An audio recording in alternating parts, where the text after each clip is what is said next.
अहम खबर आपके साथ शेयर करेंगे। गवर्नर सिंध कामरान टेसूरी की मुबैना ऑडियो सामने आ गई। जो भी आज मैंडेट के साथ हशर हुआ उसकी वजह आप लोग हैं।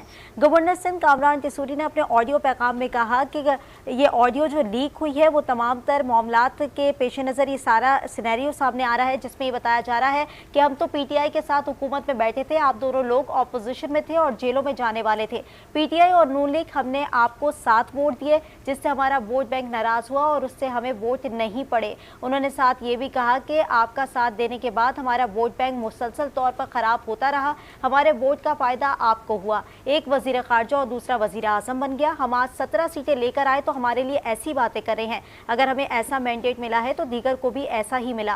फैसला राब्ता कमेटी ने करना है, उनका कितना प्रेशर बर्दाश्त करना है। दोनों पार्टियां मिली हैं, उनको उनके नंबर्स पूरे हो गए हैं। प्रेशर एक ही के दोनों पार्टियां मिली हैं और उनके नंबर्स पूरे हो गए, ये ऐसा कहना था कामरान टेसूरी का। गवर्नर सिंध कामरान टेसूरी की मुबैना ऑडियो सामने आई है, जिसमें गवर्नर सिंध को बोलते हुए सुना जा सकता है कि जो भी आज मैंडेट के साथ हशर हुआ इसकी वजह आप लोग हैं। जिस पर कामरान टेसूरी जवाब देते हैं कि वो गवर्नर सिंध भी अपना ला रहे हैं, कुछ मिले भी नहीं और हुकूमत में गए तो हशर और बुरा होने वाला है। कामरान टेसूरी का ऐसा कहना था। जराए के मुताबिक ऑडियो लीक MQM राब्ता कमेटी के इजलास की है। इसी पर मजीद बात करेंगे। शमील अहमद हमारे साथ मौजूद हैं। शमील अहमद, बताइएगा मजीद क्या बातचीत हुई इस दौरान?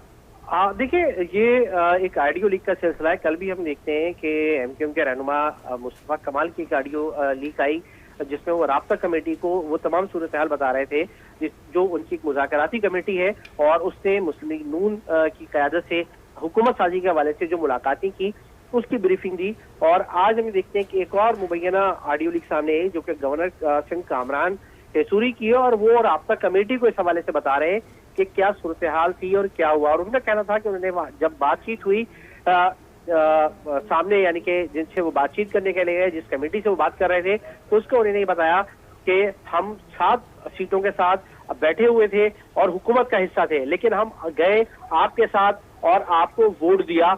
उसके बाद 16 माह हुकूमत रही, वो भी हमारी वजह से आपके साथ चल रही। उनका ये भी कहना था। यहाँ पर ये बोलिए, बताइएगा, उन्होंने कहा कि हम आपके साथ गए और हमने 16 माह आपके साथ हुकूमत की, इस किस जानिब इशारा था उनका? किस पार्टी को ये बोल रहे थे वो? देखिए, जो MQM के अब तक मुज़ाकरात हुए हैं वो बराह रास्त मुस्लिम लीग से ही हुए हैं और हुकूमत साजी के हवाले से उन्हीं से बातचीत उनकी चल रही थी। लेकिन यहाँ हम ये देखते हैं कि कामरान टेसूरी राब्ता कमेटी को सूरत हाल से आगाह कर रहे हैं कि वहाँ जो बातचीत हुई और उनकी नजर में उस बातचीत का जो अहम पहलू था, उनका ये भी कहना था कि हमारा जो हमने कल देखा कि जिस तरह मुस्तफा कमाल साहब ने बताया कि उनको ये बात कही गई कि पीपल्स पार्टी ने कहा कि उनका 100% मैंडेट जाली है।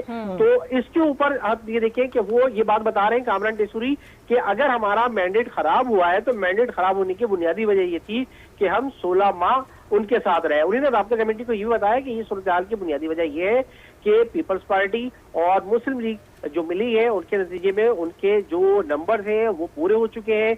गवर्नर यानी शमील, सीधी सीधी बात यह है कि वो शिकवा करते हुए दिखाई दे रहे हैं कि हमारा वोट बैंक ज्यादा था लेकिन हमने आपका साथ दिया और उसकी वजह से हमें सीटें भी कम मिली और वजारतें भी कम मिली। जी बिल्कुल यही है। लेकिन अब देखिए, आखिरी जुमला जो इस ऑडियो में सुनाई दे रहा है वो ये कह रहे हैं कि अगर इन हालात में हम हुकूमत में जाते हैं और हमें कुछ ना मिले, उन्होंने 2 मिनिस्ट्रियों का तस्करा भी किया कि हमें ये मिनिस्ट्री जो है वो ऑफर है, तो ये मिनिस्ट्री भी वो मिल रही है और हाथ में भी हमारे कुछ नहीं आ रहा। तो इस हालात में अगर हम जाते हैं तो हमारा हशर इससे ज्यादा बुरा होगा। हम ये देखते हैं ये सारी जो सीक्वेंस है कल की और आज की, इसमें अब तक MQM के हवाले से जो भी पॉलिसी बनने वाली हुकूमत है उसकी कुछ चीज सामने जो अब तक तस्करा होता रहा है सामने नहीं आ रही है, क्योंकि अब तक जो भी सामने चीजें आई वो बिल्कुल क्लियर थी कि मुस्लिम लीग और पीपल्स पार्टी के दरमियान क्या मामलात हुए वो बिल्कुल सामने चीजें आई और हुकूमत साजी किसको क्या क्या मिलेगा वो भी तय होता जा रहा था। लेकिन MQM जैसे जिनकी 4-5 मुलाकातें हो चुकी हैं उनका कोई भी मामला क्लियर नहीं हुआ। तो हम ये देखते हैं कि राब्ता कमेटी में जो अरकान थे, जो कमेटी बनाई गई थी MQM की जानिब से, जिसमें गवर्नर सिंध कामरान टेसूरी, मुस्तफा कमाल और डॉक्टर फारूक सत्तार ने ये मुस्तकिल मुज़ाकरात कर रही थी। तो वो कल भी हम देखते हैं कि मुस्तफा कमाल अपनी पार्टी को ही बता रहे हैं कि उस जो मामलात थे, जो मुज़ाकरात हो रहे थे, उसमें क्या क्या होता रहा। तो इसमें ही नजर आता है कि कामरान टेसूरी भी अपनी राब्ता कमेटी को उन तमाम सूरत हाल से आगाह कर रहे हैं कि क्या सूरत हाल रही, लेकिन वो उसके साथ ये भी बताते रहे कि जो भी हुआ उसका वो किसके नतीजे में हुआ, चाहे वो मैंडेट का मामला हो, हुकूमत में जाने का मामला हो, 16 माह की हुकूमत है, तो वो उन तमाम सवालात के जवाबात भी रखते जा रहे हैं जो जिन खदशात का इजहार किया जा रहा था कि बिल्कुल शमीम को कुछ खदशात का भी इजहार कर रहे हैं। उन्होंने कहा कि इनकी डिक्टेशन पर नाम नहीं आएगा, हम इतना बड़ा रिस्क ले रहे हैं, इनके साथ जाकर बैठ रहे हैं, इस हुकूमत के साथ जाकर बैठ रहे हैं जिसको गालियां ही पड़नी है। ये सिलसिला भी शुरू हो चुका है, कामरान टिसोरी ने ये भी कहा। तो यानी कि कहीं ना कहीं खदशात हैं और इस बात के साइंस भी मिलते हैं कि ये नून लीग की हुकूमत के साथ बैठने को तैयार नहीं होंगे। देखिए, हुकूमत में बैठने के लिए तैयार होने पर फिर वही देखिए, अभी जो सूरत